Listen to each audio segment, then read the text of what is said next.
The estimated number of millionaires in the United States is 20.27 million. Given that there are 332.4 million adults in the United States, this equates to 6% of the total adult population, implying that 6 out of every 100 adults in the United States is a millionaire. Considering all these numbers, what would be the odds that one of them would be your neighbor? Well, in today's video, we will go over some of the proven insights to determine whether or not our next-door neighbors are millionaires. So, stay tuned because I will also tell you how to generate money through art. Welcome to Thrivetastic. If you're new here, why not hit that subscribe button and join our community? And as always guys, give this video a thumbs up for that YouTube algorithm. Thomas J. Stanley is a well-known author who rose from being the son of a subway car driver to becoming a renowned author, who, although had little expectation of success, ended up selling over 4 million copies of his book. He sought answers with passion and desire to comprehend what makes the affluent what they are. He developed principles that transformed the way many people think about money by studying small groups of people with good money. And if you haven't read the book yet, I strongly advise you do so. The insights I'll be sharing with you today are given by this renowned author. Number 1. Look at their shoes and clothes. I remember hearing before that if you want to know how much a man is worth, look at his shoes. At first, I assumed that he meant they should wear the flashiest and most trendy shoes of the day. However, I eventually discovered that it meant that the shoe should be well fitted to the foot, clean and well kept. Just like any person, I thought that being a millionaire entails having the latest Gucci shorts, Louis Vuittons, and so on. However, wearing expensive shoes and bags does not necessarily imply that you have the means to support that lifestyle. Many YouTube and Instagram influencers today wear all these labels. The little-known fact is that those items are usually either gift from paying clients or orders that will be shipped back to the store once the video and photo sessions are over. All of this hustle just not to be outdone by our neighbors, which is something a wealthy person would not waste time attempting to prove. You wouldn't see them flaunting expensive clothing unless during special occasions or events, and rather choose neat, crisp, and well-kept attire. When buying new clothes, they prefer classic pieces that will outlive any new trends. For the rich, as long as the clothes fit properly and the stitching is great, they wouldn't mind paying a little as $10 on a shirt or jeans. Number 2. Their health. The most obvious distinction between someone who has money and someone who doesn't is their general health, particularly things like teeth. Because these people have access to frequent dental visits, their teeth are white and properly cared for, which is the most silent evidence that they're rich. This is something you should keep in mind the next time you're talking with the person you suspect to be your next-door millionaire neighbor.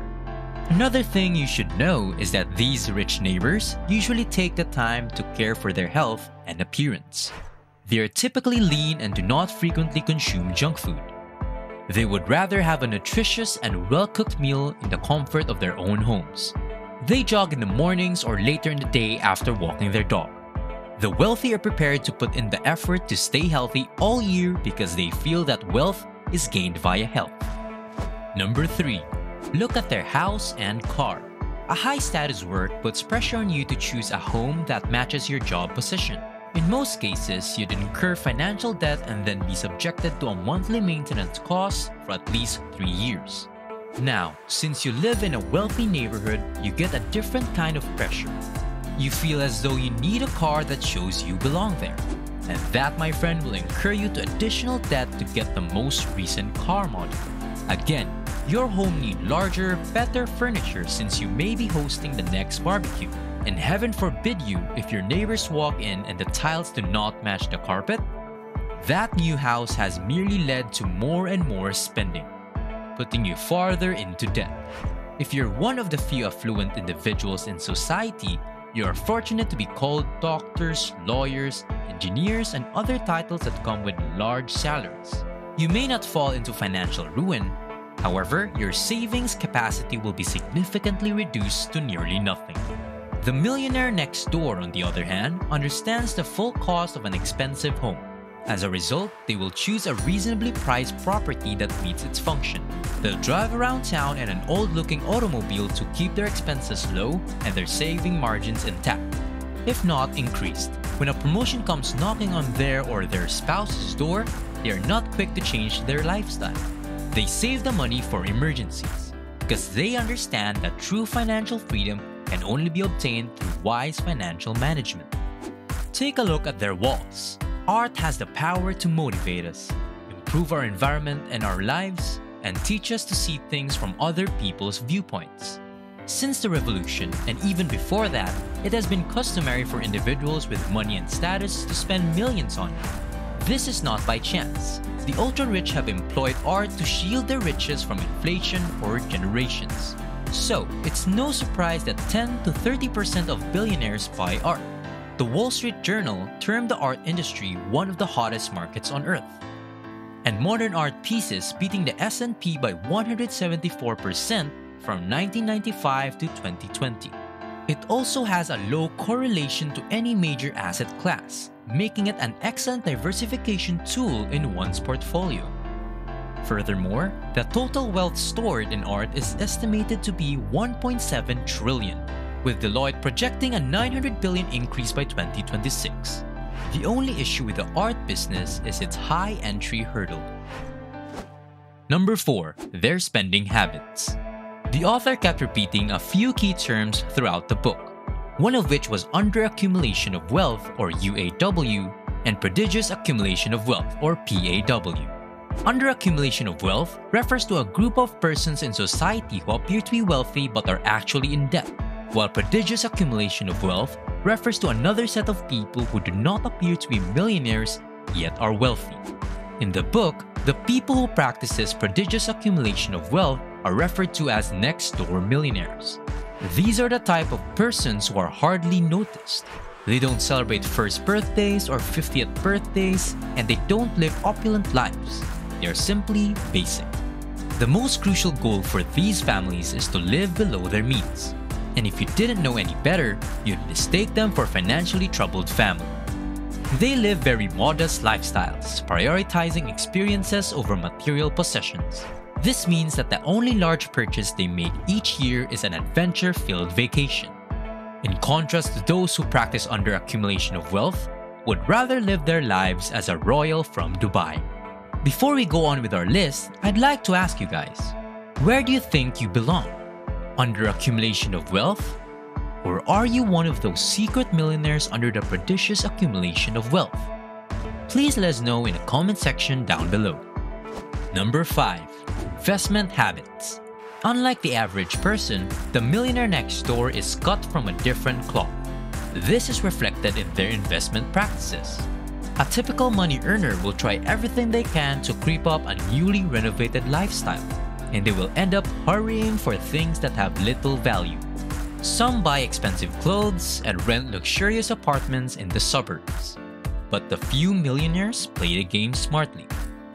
They prioritize setting up an insurance reserve and getting health insurance before spending money on other things.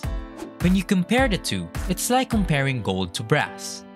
Within a few years, the latter will have some excellent cash in their account, whilst the spendthrift will be facing the repercussions of choosing a costly ride that exceeds his income. The wealthy also travels by car, but if you ask any of them why they chose that particular car or type, their response will reveal why they are wealthy. The millionaire down the street isn't interested in the flamboyant lifestyle. Instead, he prefers to live quietly. After all, peaceful life is a happy life. Number 6. Children's upbringing. The Millionaire Next Door's perspective on children's upbringing is astounding, and I honestly believe we should all take a leaf out of their book. A child is an asset in the eyes of a millionaire, and as their parent, they must be a role model. Children are incredibly naive, and they will mimic most of the behaviors they observe their peers engaging in. As a result, it is critical to teach children the importance of saving, devote time to financial education, and seek to provide the finest possibilities for them to grow and foster their skills.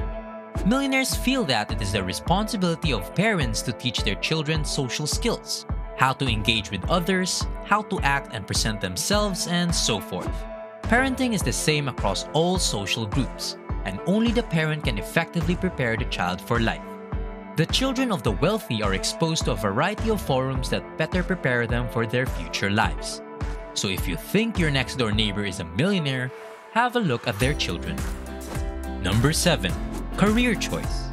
When you think of a millionaire who didn't come from money, you might assume that they must have the most prominent jobs in the world, or that they struck it rich somewhere. But when it comes to the guy next door, none of it is even close to the truth. They most likely have uninteresting and ordinary jobs. They work as farmers, welders, educators, and even traders. There isn't a single one of these professional paths that you could look at and conclude they're probably the next Bill Gates.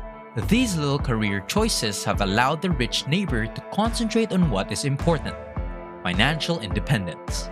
Another point to consider is that most millionaires next door do not have conventional jobs because they prefer self-employment. This appears to have been the correct path for them because somewhere along their business adventure, they discovered the secret map to their success. Number 8. Their level of education. Traditional millionaires typically inherited their riches, whereas their millionaire neighbor worked his or her way up from the ground up. That is, they needed to get a solid education to learn what they needed to learn rapidly. According to Jay Stanley, the majority of this sort of millionaire has a bachelor's degree, a master's degree, or even a PhD. Rather than using their education to obtain a well-paying 9-to-5 work, they chose to apply their knowledge to create something of their own.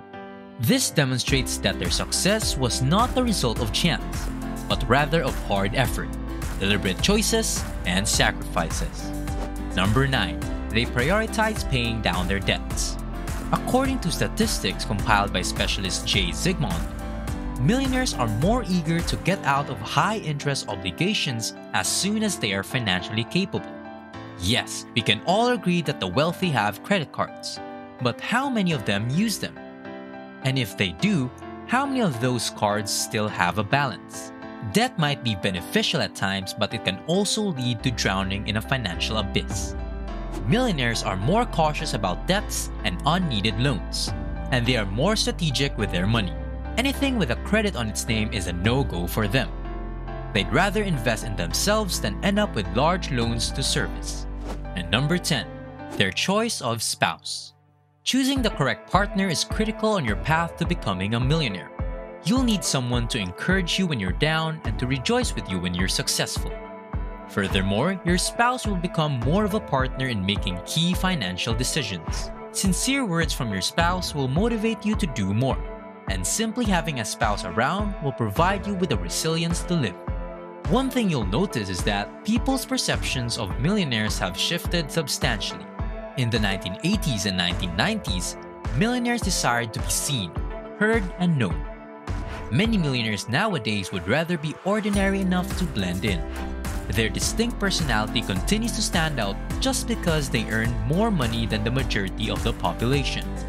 However, their wealth and prestige are more silent than any previous generation. That is why these millionaires from down the street would not be listed on Forbes. Thank you for watching this Thrivetastic video. So if you found it valuable, consider subscribing to our channel and joining our awesome community. And if you're still hungry for more, we handpicked this awesome Thrivetastic video for you to watch next.